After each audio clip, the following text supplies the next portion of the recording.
10:01. Well, hello everybody, and welcome, welcome, welcome. I'm just delighted to share with you this morning and welcome you to The Power is in the Hands, a conversation with Jane Elworthy. And for those of you who are watching in later, who I haven't met yet, my name's Jackie Bushell, and I'm absolutely overjoyed to have Jane here today, linked up with technology, to be able to talk with you about her journey with the frame drum and the power of the frame drum and what's actually possible. I've listened to Jane's stories about her journeys with making and playing and discovering more about the frame drum over so many years, and my understanding went from this is a musical instrument, this is a simple drum, to oh wow, this is a shamanic tool, this is transformational, to oh my goodness, there's a whole other level as well, and understanding the deeper role of the frame drum and its place in many, if not most, spiritual traditions around the world. And I had absolutely no idea of its scope and its power, and also of its heritage, of it being women's sacred instruments over so many millennia. So I thought you'd all be very interested as well. So just to give a brief introduction to Jane Elworthy, for those of you who haven't met Jane yet, I can see most of you here at the moment are long-term beloveds. Jane has been engaging with the, sorry, I'm just letting people in at the same time as Do you talking, want and do I'm you want me to not the do most that? coordinated, just while I'm Hmm. just while I'm chatting. So I can Jane's do that while been you're chatting. Yeah. following the path of the frame drum, with making them, with playing them, with discovering more about what's possible, the portal that they opened for about 40 years. And she her work is, from personal experience and from watching what happens in so many of the retreats and the workshops and the courses that she runs, her work is profoundly transformational. Watching what she does with the rhythm body, with the engagement with specific rhythms, with bringing in voice and encouraging and supporting women to be able to, actually supporting anybody, to be able to more deeply embody voice and authentic power. And she brings in both this incredibly playful and profoundly wise skills and magic to all of her work. And it's also very much about connecting with earth, with spirit, and how to live as the divine bridge between heaven, between earth, and stepping into what it is that's being called from us now, and utilizing this sacred tool, this instrument of divine presence. So welcome, Jane. I'd love for you to start with some sort of blessing or a gathering us into the circle here. Thank Welcome. you. Thank you, Jackie. Thank you so much for that beautiful introduction. And I know you've been a big part of it, having heard and experienced my work for a long time. Um, so yes, okay, I will. Let's just start with a short blessing, if you would just come into your sacred, beautiful bodies and your presence.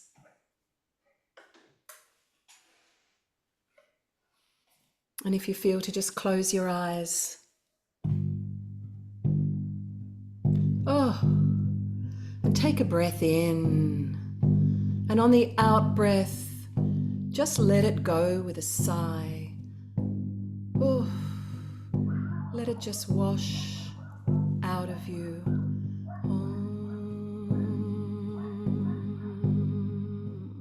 Oh, and another breath in, beloveds.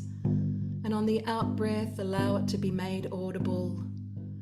Oh, yeah. And bring yourself inside your body.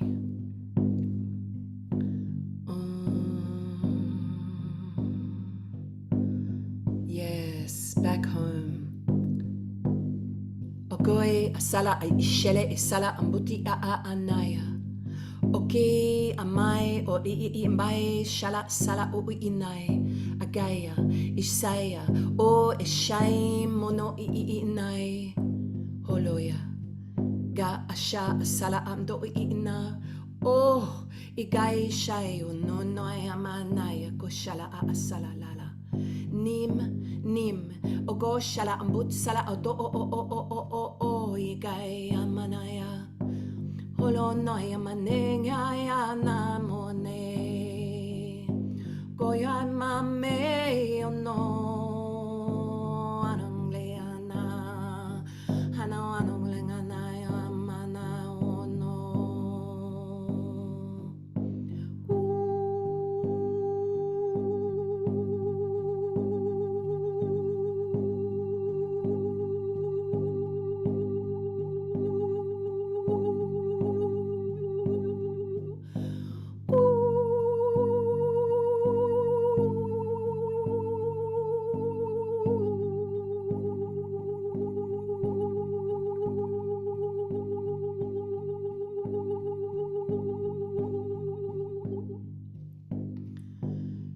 Kaina kai ashala asai mui ana aya.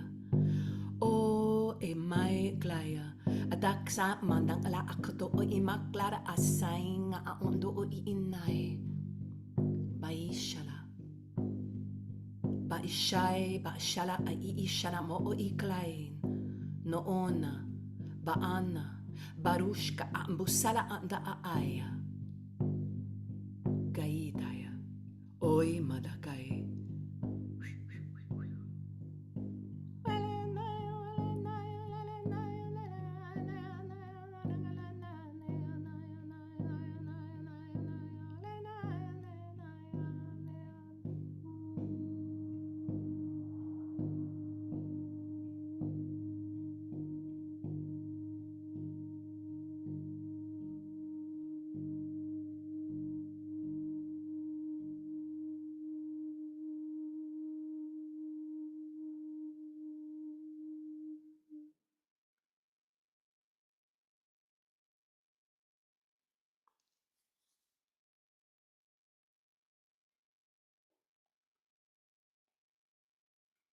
And another breath, beloveds, in and out.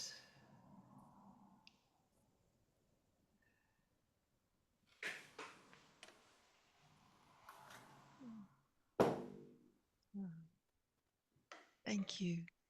Thank you. Mm. One of the things that I've really noticed is the sensory nature of the frame drum, the touch, the sound of the voice, watching the fingers roll over the drum in many ways. And I know that there was a link in as well with the beginning of your path of connecting with the frame drum, with connecting us with our bodies and with our senses. Could you speak a bit to that in your beginning? I'd love to. The beginning, you know, I often hear women say, I don't know what it is. I'm just called to the frame drum. I'm not musical. I don't know. And I was called to the frame drum a really long time ago. I was 13 and I was walking past a music store every morning on my way to the bus stop on the way home from high school. And in the window was a small round drum, and I was just called to it. And eventually, after a long time, I got the input, the courage to go in and lay by it. And I paid it off over time, and eventually brought it home. This little drum that I knew nothing about, other than somewhere in me I knew it.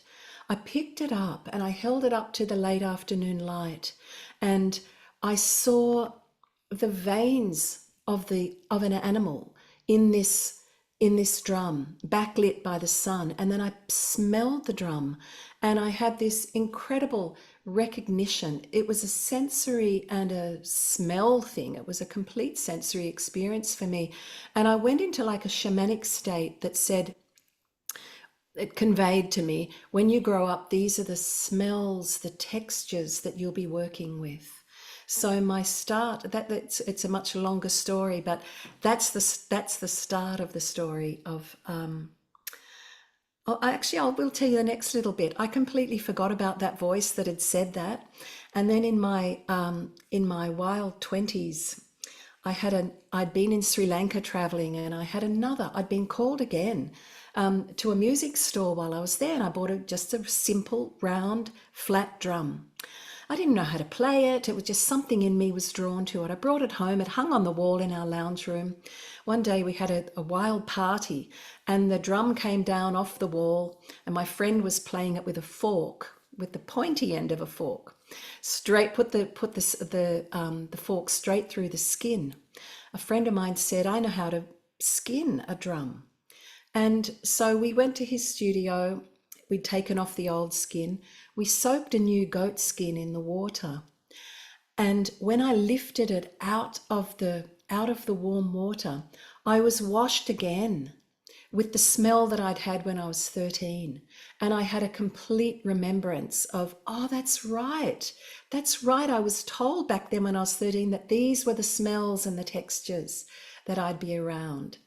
And so it started me on a whole journey of starting to skin things, and I had no idea how to do it, but I just began. I began with actually skinning garbage bins and old sewer pipes.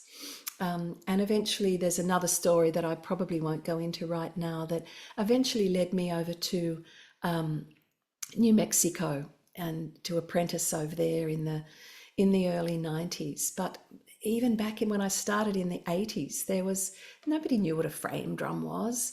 I didn't even know what it was. But just back to you, what you were saying, Jackie, there's a calling and a remembrance that I'm finding a lot more women now are having.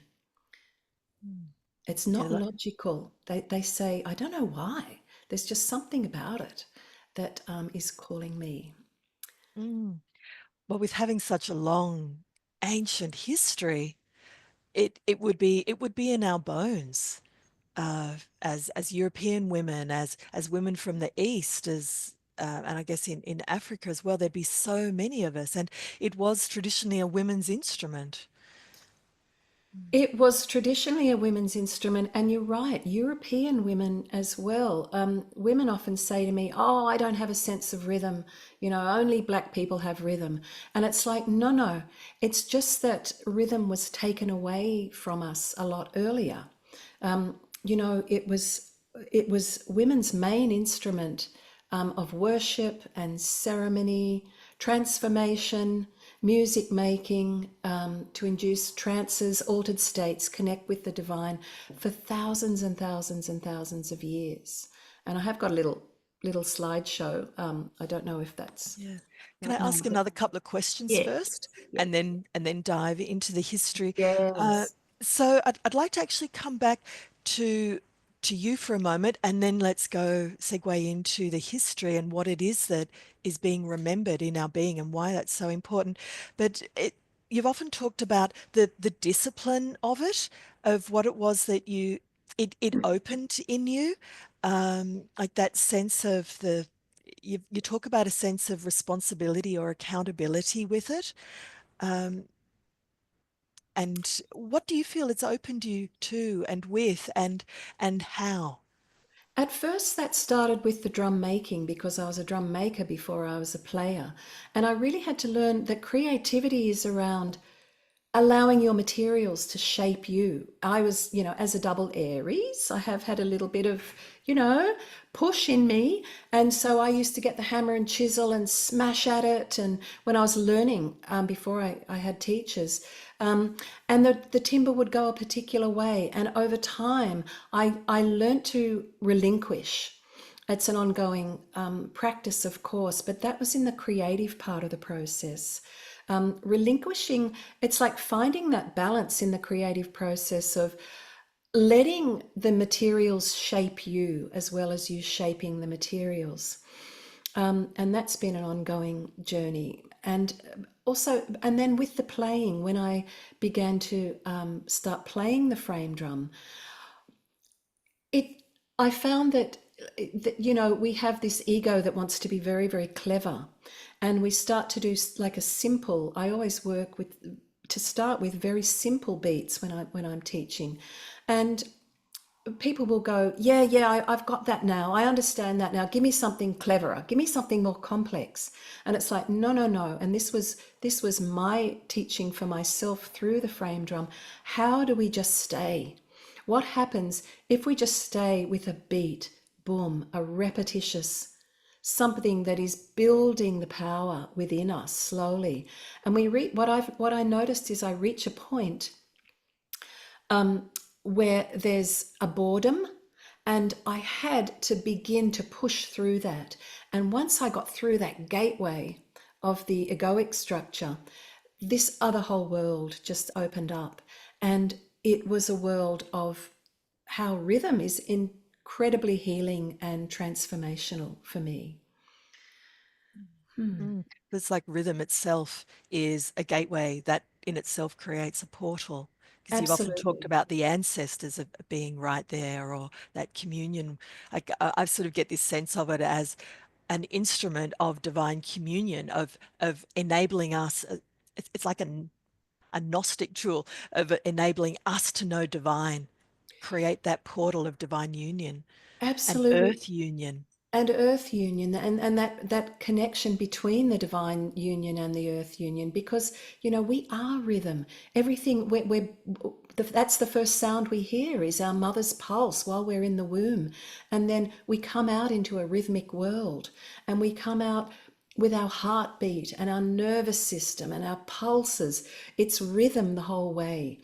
And rhythm is just inherent in our being. And then at a certain point, I feel that we forget after a point. And I think a lot of rhythm's work, my work through rhythm, I'm not the teacher, rhythm is the teacher, is around a remembering that we are rhythmic beings. And of course, not with rhythm comes also the harmonics and the complexity of rhythm and the simplicity of rhythm, and how it does bridge those, bridge those worlds. It completely anchors us in earth, on earth and in earth, and it completely connects us up into the divine realms, Mm. connecting with spirits. And it's why in some of the ancient images, and I will show a few in a little bit, the women are all, and the goddesses are always shown holding a frame drum. That's the instrument that they're depicted playing. And I'm talking like 6000 BC. Mm. It's the Mm. frame drum. That's our instrument. Mm. And white And women's I'm instrument. interested in that it's at an open back. So there's something for me that I've always noticed when you've been trying to teach me, is that the sound washes straight over me. If I'm playing a djembe, then there's a totally different resonating chamber. But there's something I found that is directly engaging with the frame drum and the air. It's different. Absolutely. With a djembe, with a conga, which are also wonderful, the resonating chamber is the body of the drum. It's contained within the structure of the drum. Whereas with a frame drum, the resonating chamber is the air itself. This is a small one that I've got here. It's open at the back. Sometimes they have a handle, sometimes they have the weaving, and they're different sizes. But when we're playing it, we're not just getting the sound, the rhythmic sound, we're also getting all the layers of the harmonics. So we have our physical body, we have our auric field, and so with the drum we have the sound that we hear, but then we have the overtones or the harmonics that are, to me, equivalent to the auric field. They're doing so much of the work and so much of the healing work. And with the frame drum, that's just so evident. And yeah, it's very powerful. And there's layers of that. Mm.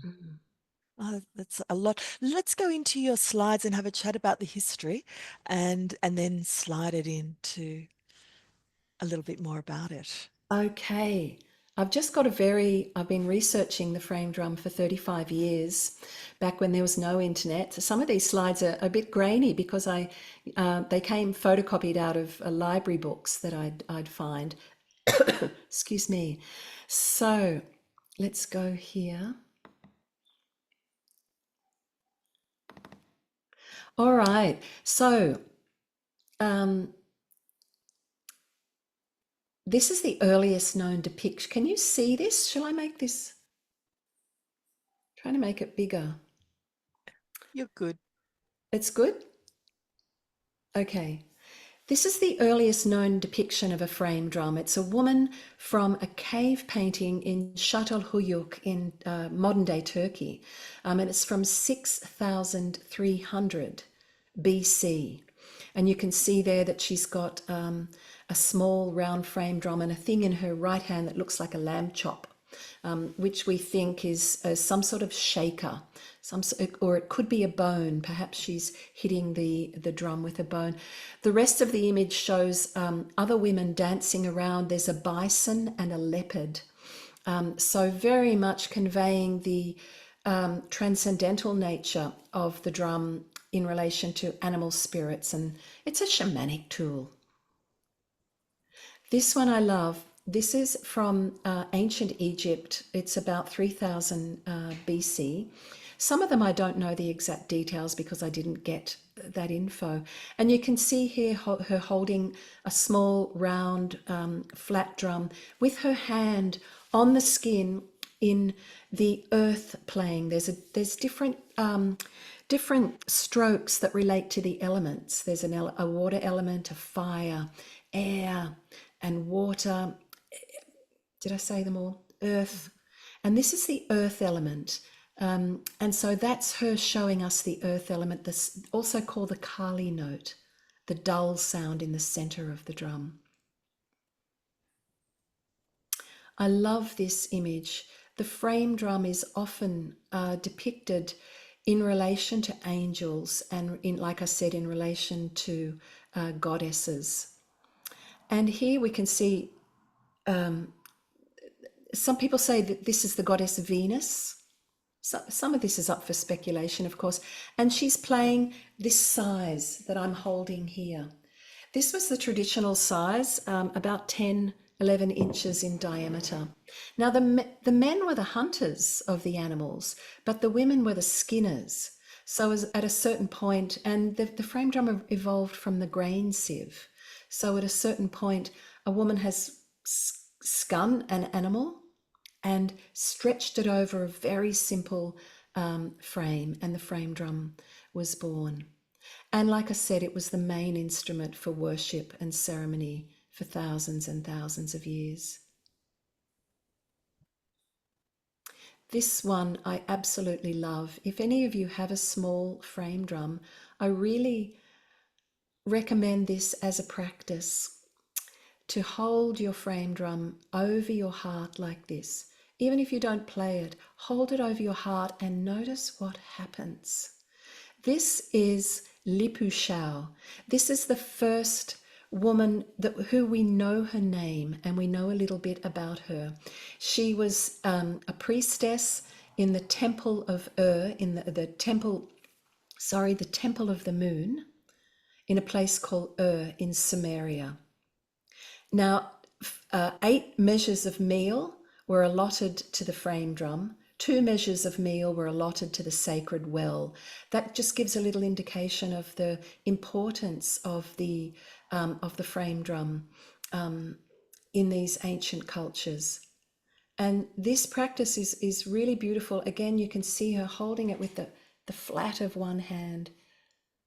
And when you do that, if you do that, just allow the wisdom of the drum to enter into your heart and enter into a small dialogue. Don't even have to play it.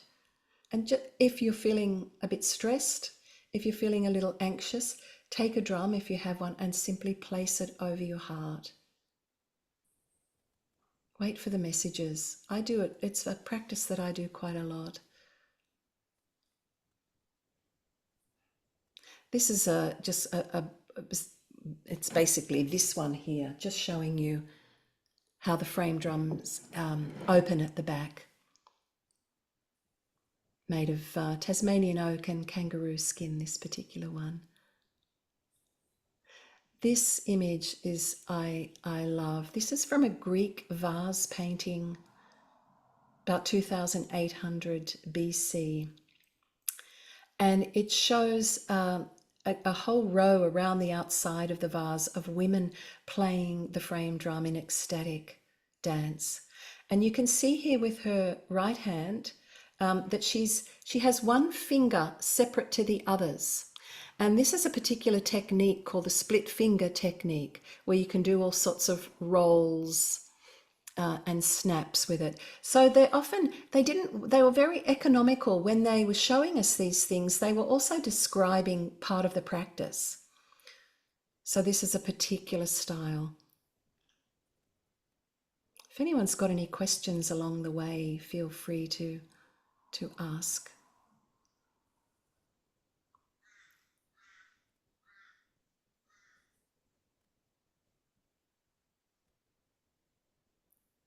I love this image. I love this image. Um, Look at the ecstatic nature of her. And again, she has her hand on the flat of the drum, playing in the what's called P-A-H, the slap, holding it with one hand and then playing with the fingers of the other hand. This is Roman.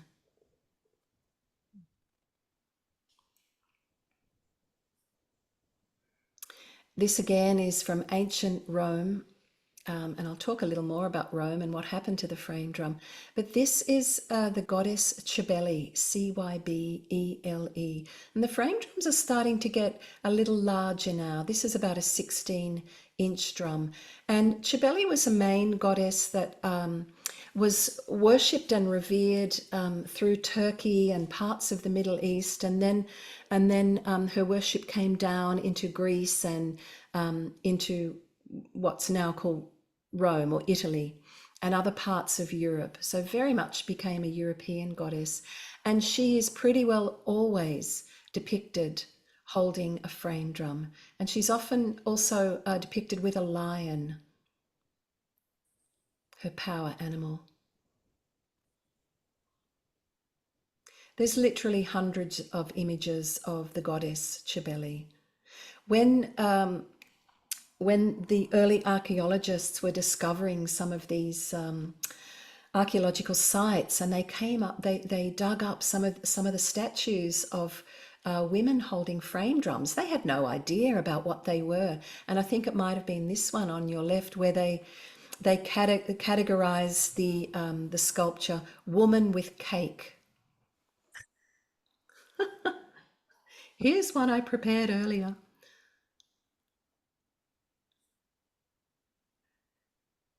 This is from another Greek vase painting, and we can see here the woman again with one finger a little separate to the other three, doing the split finger technique. The drums are becoming quite large now. This is a Greek style of frame drum called the tympanon, and the Maenads, who were a sacred order, worked deep with trance states. Excuse me. Played the frame drum to reach states of ecstasy, to contact the other realms. And that, it's a completely shamanic tool for themselves, for each other, and for the community. We don't really know. This is some sort of sacred dance or offering that this other beloved being is in. But I love this image. Demeter and Persephone, Demeter, goddess of creation and earth, is depicted playing the frame drum. Venus, most of the gods we've heard of, Isis, all depicted with the frame drum. In Egypt, we have the goddess Hathor, who's a deep beloved of mine. Often, well, always depicted with the cow ears, because the Hathor information or body of information came through to teach around sacred sound, and in particular the frame drum. Here's an ancient image of Hathor playing and offering the frame drum, and you can see again we're back to that small size.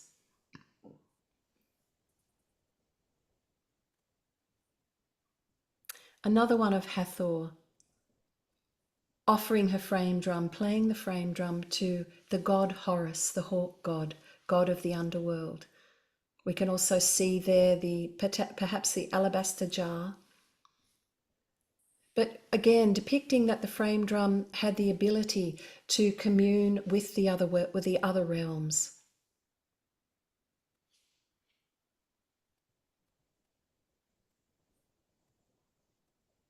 The hieroglyph for joy is the same hieroglyph as to beat a frame drum.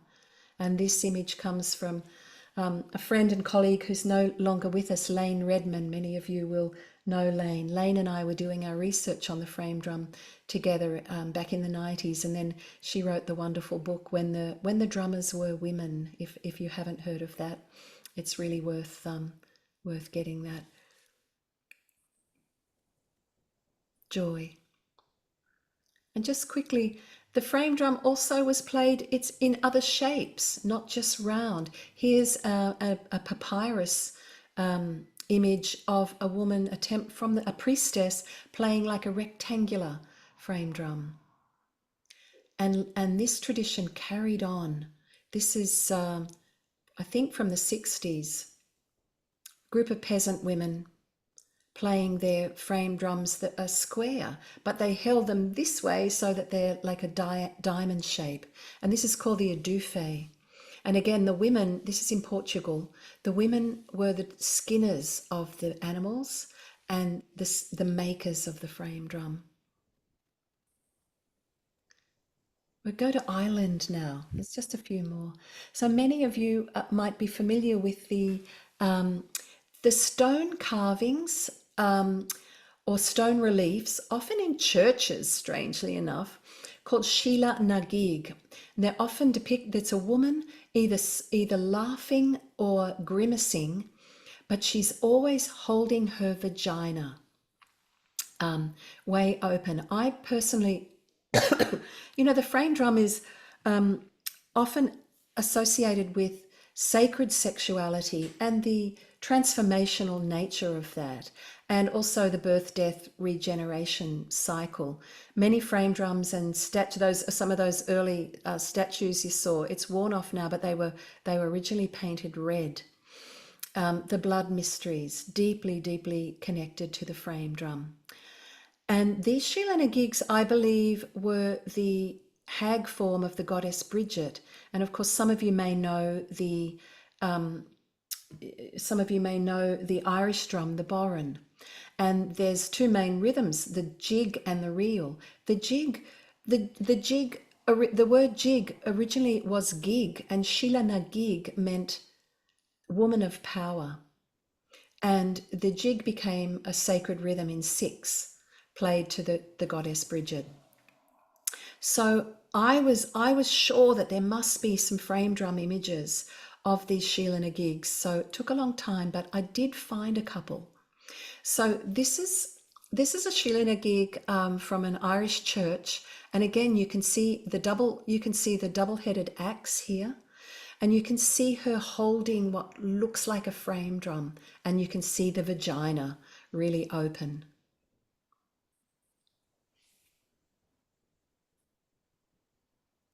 And I wanted to finish, I have thousands of these slides, wanted to finish also with acknowledging the Native American culture, which is often the culture that we think of when we think of the frame drum, but we often don't think of it as a woman's instrument.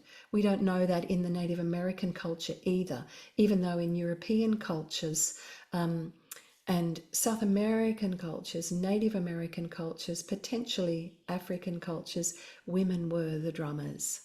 I love this image too. This is Jackie Bushell right here with us, holding a style of frame drum called the Pele that I developed and made with a removable handle. So you can take it out, play on your lap, up style, or hold it with a beater.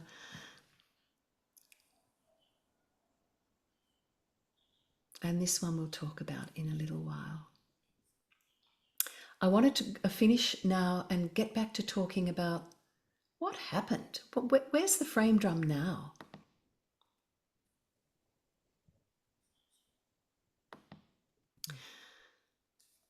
So just that short little introduction to some of the images of frame drum. It was our main instrument of worship for thousands and consistently in all cultures. What happened?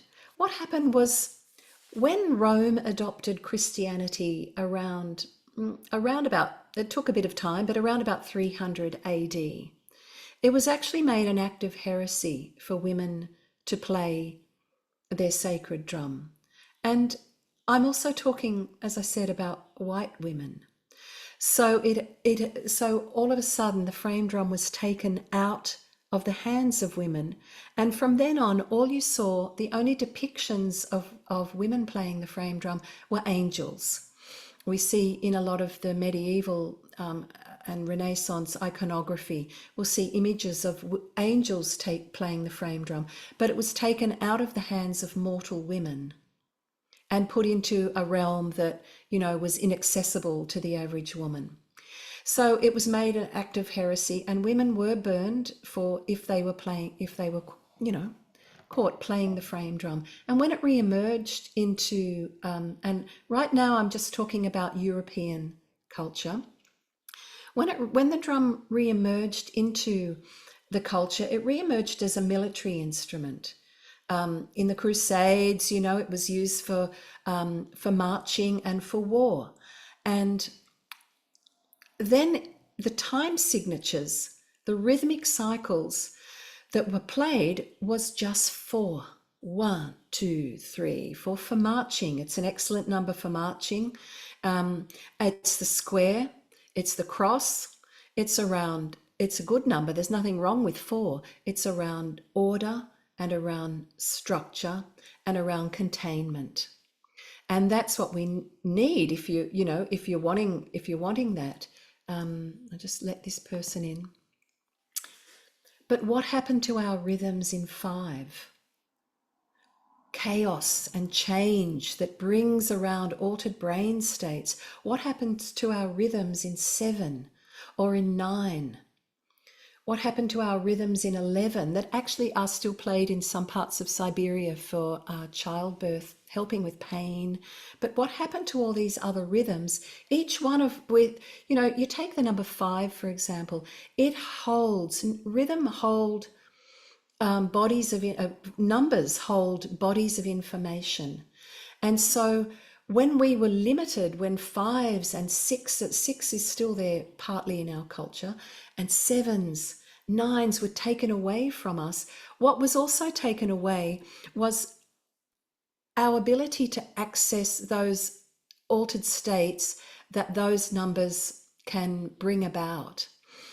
And so it's reflected in our culture today. When you think we've got rock, folk, country and western, pop, all of those types of music, all our popular music is in 4/4 time, pretty well. 3/4 is in folk, but pretty well it's all in 4/4 time. And it's very hard to break out of that. And a lot of the work that I'm doing and interested in doing in my rewilding the rhythm body work is busting out of that structure. For rhythm is political. What's happened to us rhythmically has been political. We've been put into this box, and our thinking reflects that, our architecture reflects that. And when we bust out of that and go, no, I'm going to keep with the discipline, which is referring back to Jackie's question of staying with this thing that's making me go into a tantrum, that's making me burst into tears because out of frustration, that's making me go, I don't know who I am anymore because my egoic self cannot hold this.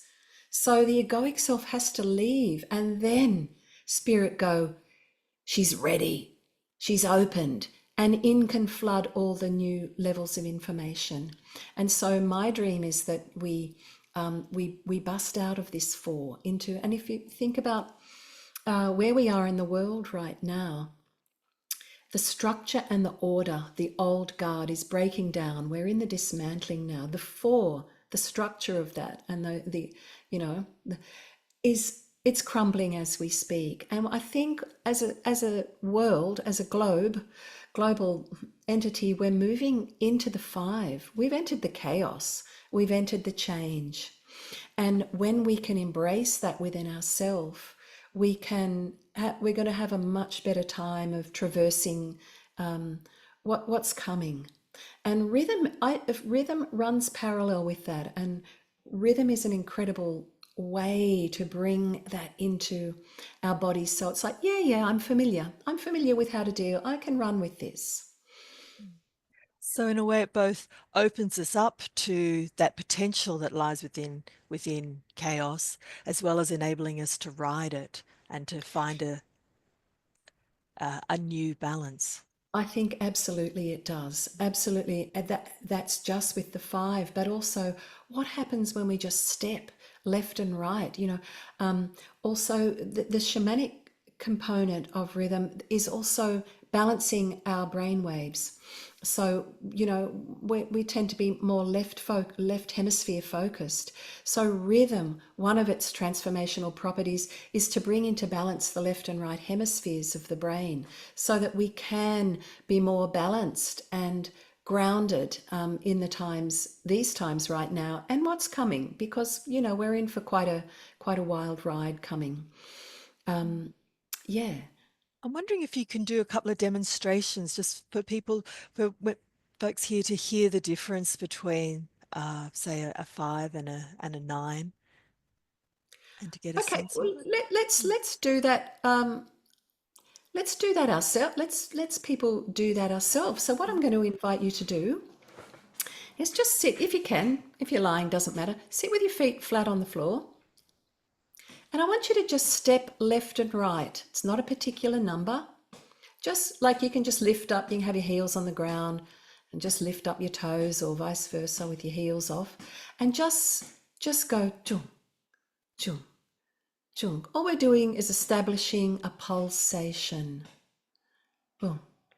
Boom. And this in itself is working over time when we work with entrainment to balance the left and right hemispheres.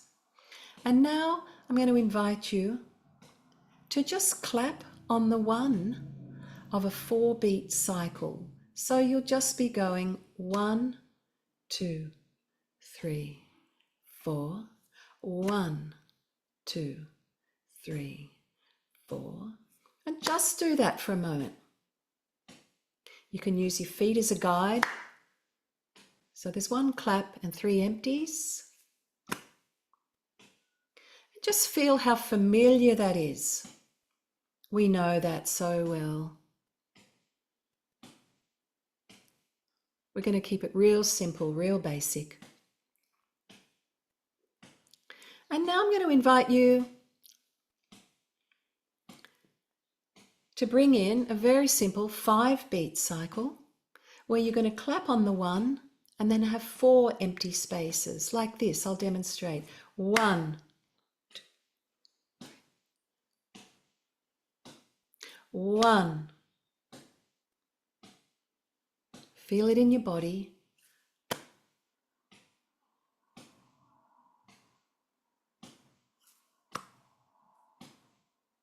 Let your claps be audible.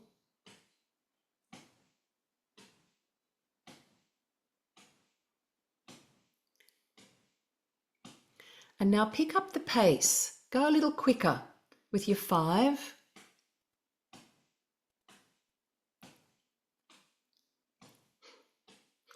Let your claps get committed there. Get committed to your claps now.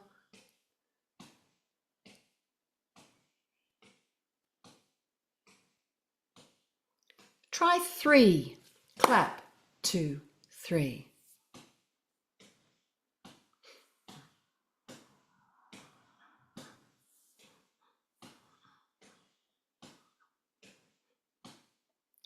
Go back to 5.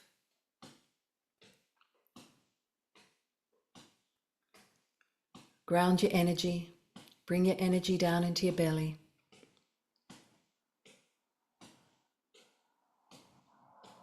And just feel what it feels like in your body to do a very, very basic, very simple rhythmic cycle in 5.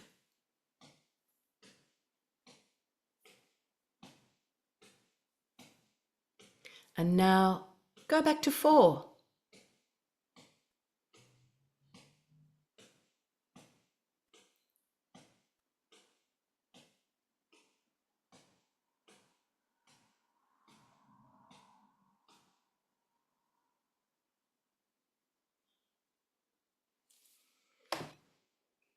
How did that feel? How did that feel to move? And of course, we're working very basically. How did that feel to move from 4 into 5, 3, back to 4? Just a couple of people, if Remind- there's any. Oh, sorry. Would you like us to put our hands up Yeah. before we speak? Ellie, just speak, Ellie, and then Alison. Okay. It reminds me of when I used to do European circle dancing and some of the incredibly complicated rhythms that, were certainly not 3/4 or 4/4, and trying to keep your feet going. Just that was so fun. I miss it. Yeah, yeah. Once we have it, we miss it. A lot of the Bulgarian rhythms kept those rhythms in unusual time signatures. Mm. Alison. Oh, I just saw you had your hand up earlier. No, anybody else? One of the things I notice is just the way it seems to move much more from one side to another, like with the fives. I finish here on this one, I finish here on this side, whereas it just feels like I just so easily in a rut. It's like I'm working the same way, whereas with the five, I feel a bit more like I'm in a spiral. Absolutely. The uneven numbers, they don't resolve. The 4 comes back. 1, 2, 3, 4. 1, 2, 3, 4. The fives, absolutely, Jackie. They're in a spiral, which is the true nature of things. It's the true nature of reality. It's not in a straight line. We're moving, it's cyclic. Rhythm is cyclic. Life is cyclic.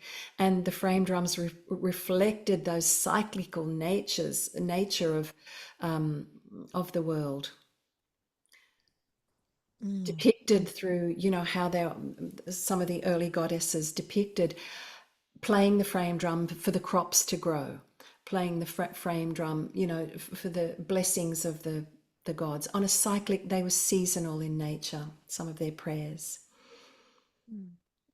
I'd just like to check in. Is there any other questions, ideas, or anything sprouting for anybody that you'd like to touch in with Jane with? Yeah, Megan. Hi, everyone. Hi, Jane. I did have a little question. I hope it's not indulgent, but you mentioned Bulgaria, and I'm going over to the Balkans very soon. So I just wondered about frame drums in that area. I know you've got the Ottoman Empire went into Bosnia-Herzegovina. I'm just wondering if you've got any information, well, just a little comment about frame drums in that area, the Balkans. Well, other than they do exist, and Angie might be a better person to talk with about than Okay. me about that particular area, but maybe we could have a convo separate. Okay, Happy sure. to, happy to chat with you about that. Thank you. They're certainly there. Mm. Yeah. Anything else that comes up? Oh yeah, Harriet.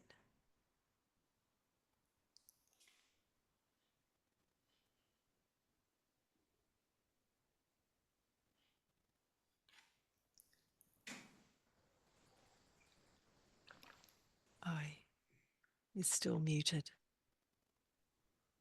Oh, I think I'm, You're good. yeah.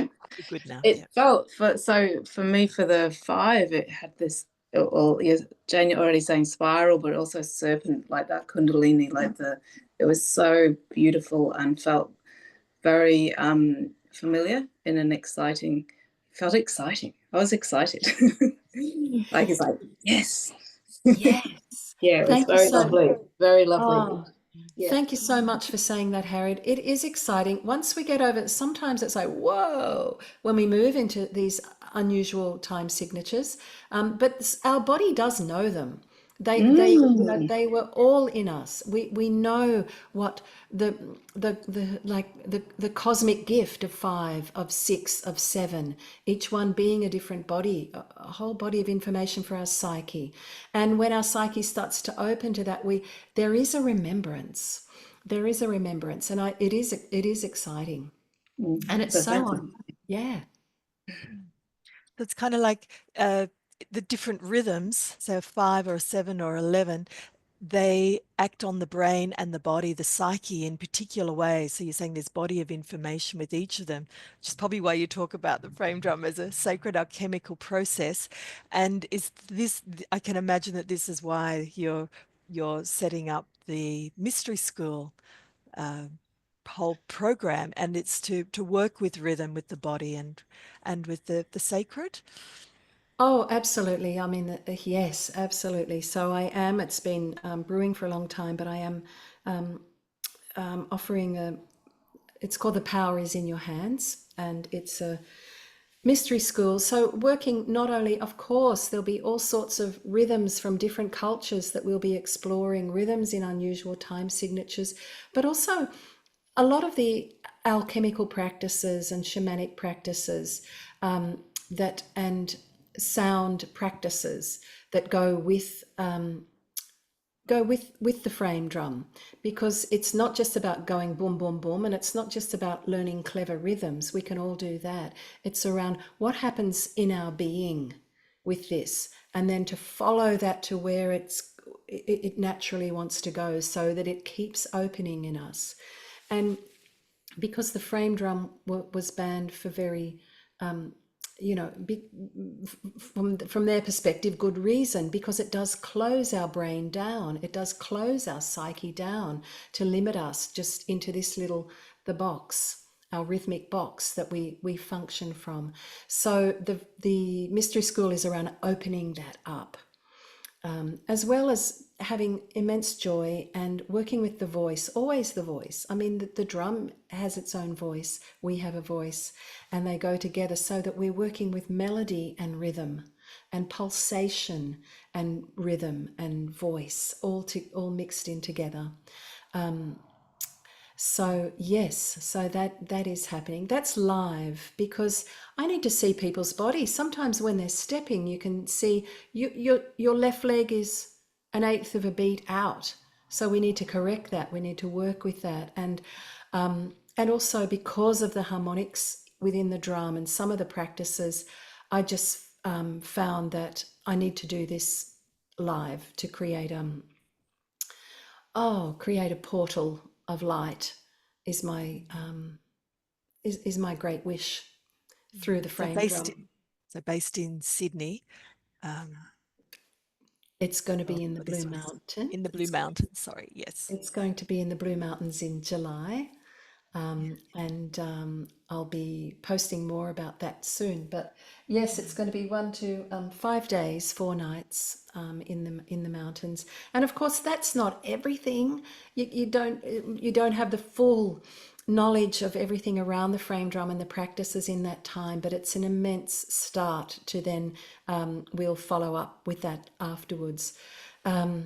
So it's working with brainwave states. How do we work with altering the brainwave states? It's working with, there's one of the modules is called Shaman, Voice Your Voice. So working a lot with the voice, and even playing rhythm helps the voice come out, because it's vibration hitting vibration. We're working with rewilding the rhythm body. So how do we actually get the body, like Harriet was saying, I'm excited, I understand, I remember, getting the body to remember how rhythmically aware and versatile it actually is. And it follows on to all aspects of your life. Rhythm is whenever, I'm not saying anything bad about missionaries, but whenever missionaries did go to Indigenous cultures, the first thing they would do would be take away their rhythms and take away their songs. And that's for good reason, because if you take away rhythm and song from people, you take away a large aspect of who they really are. And of course, then they're very much more compliant. And so this is in part also to rewild that part of us, so that we can come back into a divine remembrance of who we are outside those constraints, and then carry that work on in our own life. I'm just thinking of, actually, my mind's going back to that banning of the frame drum and realizing the power of that. It gives us a way of direct relationship, no intermediaries, no priest class. It's a way of coming deeper into the universe within yourself, and it's a tool of sacred union. It's a direct tool of sacred union, and it's immediately there, and it's impossible to not be present. So we're deep into a state of presence immediately when we're focused and working with alignment in the hara and through the chakras, deep into presence in the earth, anchored into the earth. And once we're anchored into the earth, then we're able to just expand out into the, yes, no intermediaries, no priest class, no, not even any angels, up into the divine realms where the information is constant for us. We just open and open to that. Once we're grounded, we need to have those practices of grounding. Yeah. One of the things that has always most blown me away with what you can do, Jane, is you can hold a particular pulse beat with your feet.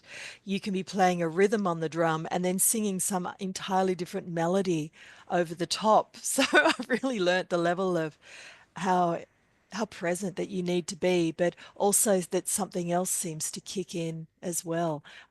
There's no way I can coordinate three different things at once. But yeah, I mean, what does that do? Well, you can't. We start from a very basic place with the stepping. Usually, at a certain point, the brain can't, the egoic self can't hold it, and just we're clapping, we're stepping, we're singing, we're moving in a particular way, all of those things, and at a certain point, the egoic self goes into overload, and it goes, I can't cope anymore. I'm out of here, and there's a breakdown of that structure, and then we can open without that into a pure presence. But if we start to just put all those together at once, we can't do it. So we build it up very slowly. Just work with the stepping. And once we go, okay, I'm bored with this, we know we've hit the ego point. And then we keep going, because that's the point when we go, I'm bored, that we've got to break through that gateway into the next, and then we can open into the next and bring in the voice and get them balanced in our body, and then bring in something else. So it But helps us shift the limits that we don't even know that we have. the limits, the limits that have been placed on humanity in so many ways, yes, we don't know, we are complete divine beings. We're a absolute spark of God, and it it doesn't sadden me anymore. It used to. Now it just excites me, what's available to us now. And the frame drum rhythm, and the frame drum and the voice, I just find, for me, and I know for other women, have just been a very effective and quick sort of pathway, sacred path, alchemical pathway to get in touch with the levels of our own potential that we don't even know, may not even know we're there. And as the divine feminine comes back into the planet, she's never really left, but you know what I mean. With her comes the frame drum, and so I've noticed that from the 80s when I started to now, an incredible interest coming from some men, but mainly women, with that. There's something here. I don't know what it is, but I know that it's going to open me in some way. So it's very, very exciting. Yeah, someone's Yeah, just entered the there's, waiting room just as we're finishing. as we're winding up. One of the things that I'm really hearing as well, there's this rising of the feminine and the sensual nature, the sensory nature of that, and the embodiment of it. I mean, to me, that with my connection with the Magdalene energies, that's just pure Magdalene, earth, spirit, body. That there's this. Oh, I've just totally lost my track The of where I sensual was. nature, the Yeah. sensual nature of it, it is. And when you play, can scratch the skin and you can bend the notes and you can caress the skin and snap, and there's so many ways you can play it. It's a very sexy instrument. It's a very in a sensual sense. And also, yes, talking about Magdalene played the frame drum. There's many references in the Old Testament, not the New Testament, to the timbrel, the women playing the timbrel, the sacred timbrel. Magdalene was one of those. Yeah. That There's whole something. entourage, the women of the Sorry. Essenes, it comes from the Isis, Hathor, Magdalene lineage. That Rose lineage has had the frame drum as its instrument all the way through. There's something about that relationship between the feminine, the freedom, that the liberation that happens, liberation from our habitual perceptions and limitations. But there's also a real playfulness, and there's something about reclaiming play rather than being frivolous, but play that gives rise to joy, that gives rise to love, that opens us, that helps us transmute trauma and tension within the body, that playful delight. Yes, I mean, as we saw in that slide, the hieroglyph for joy is the exact same hieroglyph to play the frame drum. And joy, yes, in that true sense of the word, absolutely playful, but joy where you're connected into the divine, that divine union level of play. Deeply, deeply opening. We're going to need to wind up, but Sandy's got a question. Yeah. I do. Jane, I'm so excited. I'm hoping that this is just the beginning of a series of, this is going to be an ongoing, the mystery school will be an ongoing something to go to regularly, or, how often, not just the one in July, but ongoing. Yeah, thank you. Thanks, Sandy. What my idea is that from the mystery school there'll be a core group of women who will be solid, for those that wish to, that may even end up doing performances or being available as a this powerful group of women that might end up teaching it too, but that there will be ongoing gatherings, just come along and play the frame drum together. So there'll be a core group that know about that and know about that body of teaching, and that others can then be introduced to it through, can be some online work, but also I'm hoping some regular groups in Sydney and around the place where women can just gather with a simple frame drum. And it's not about being fancy. We can get fancy, but it's really not about that. It's about going deep, going high, bringing both of those into the heart, our rhythmics. Here's our operation center, the heart. Yeah, thank you, Sandy. Lisa, you got a question? I didn't so much have a question. I just wanted to thank Jane for all the information today. Like, I didn't know the history. It kind of opens up the way you look at the drum in a completely different way and what it offers. So thank you for sharing your knowledge and history. Oh, thank you. Thanks so much, Yeah, Lisa. Look, it's really, really eye-opening, something I'll want to share with someone who might drop into my house today. great, wonderful. Yeah. Thank you. Thank you so much. Thank Yeah. you.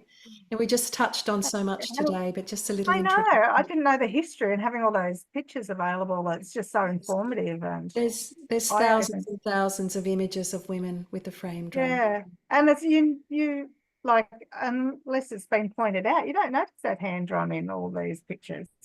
No, Oh, absolutely not. Particularly when they've been classified as a cake. Yeah, I know. It was interesting. Thank you both. Thank you Have a so good much, day. Lisa. Kathy, you were about to say something? You're raising your hand there. Oh, you're still muted.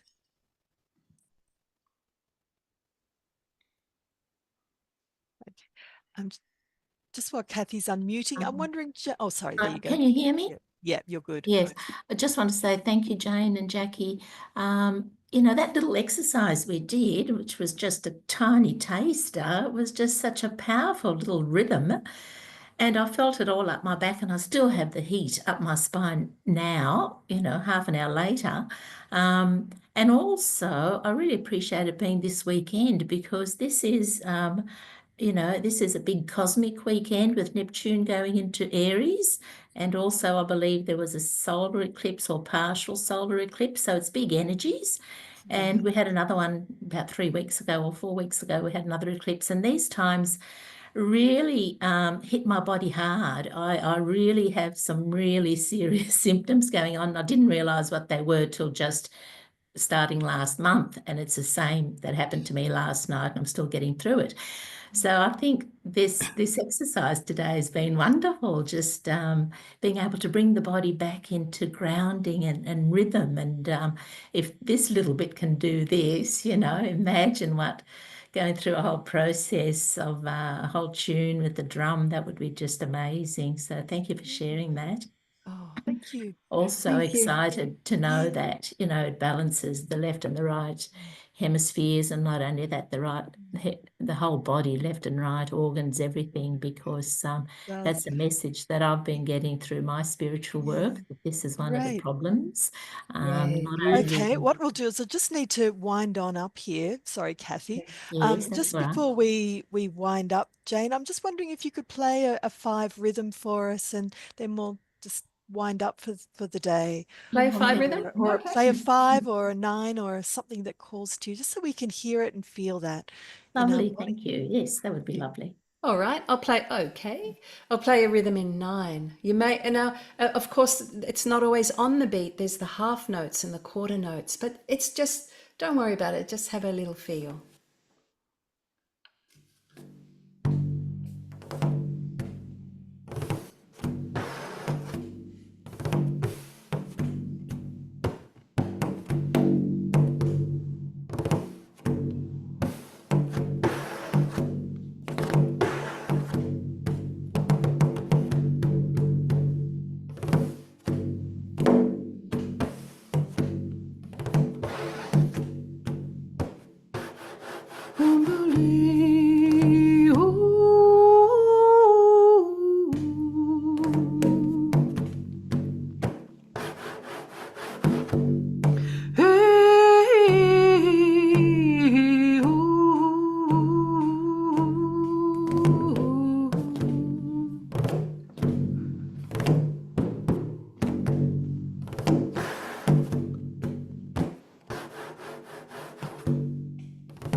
Thank you so much, Jane, for sharing everything that you have today. It's just been a delight to be with you all, and delight to be with you, beloved Jane. So thank you. Oh, thank you, everyone. Thanks, Jackie. Thank you for having the idea to do this. Just beautiful to be with you and to be with you all. And Jackie's actually going to be the magnificent caterer on this mystery school retreat. If any of you have experienced Jackie's incredible food, that's going to be a treat as well. So yeah, we just touched on it today, just the beginning, but open to any questions you might have around the frame drum, and sending much love and blessings to all of you wherever you are. Thank you both. Loads of Lovely love to morning. you all. See Have a ya. beautiful day, everybody. Love Bye. you.